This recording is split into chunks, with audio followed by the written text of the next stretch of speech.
Okay, magandang umaga. Ngayon pong araw na to is ituro ko po sa inyo kung paano paandarin itong CPU na ayaw umandar. Yan po.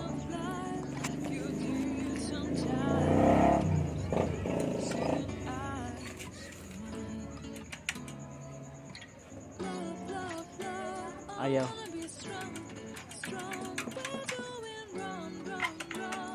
So marahil po ang dala nito is ito, baka sira na. Then baka ito yung BIOS, CMOS battery. Ayan. Ayan po, medyo kinakalawang na. Yan po. So ang una natin gagawin ngayon is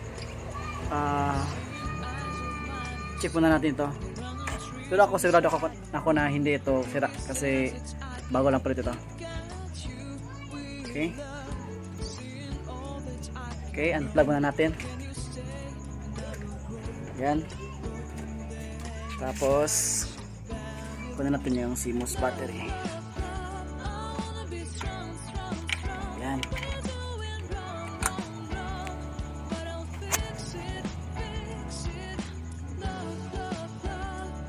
Nakalawang na.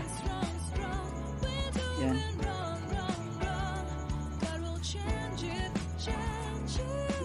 So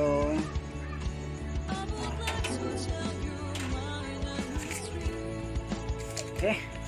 Yan. Ito yung bago. TTS lithium battery. Sige po.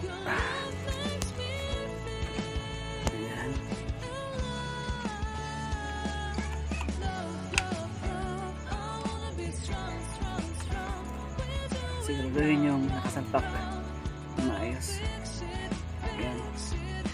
Tapos saksak natin ulit yung power cord.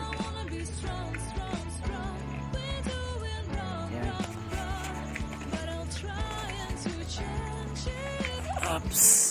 Oops.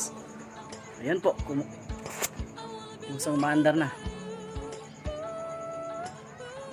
So yan po yung paraan, isang paraan po na paandarin yung CPU na hindi maandar. Maaring power supply, CMOS battery, or motherboard natin sira na. Yun lang po, salamat.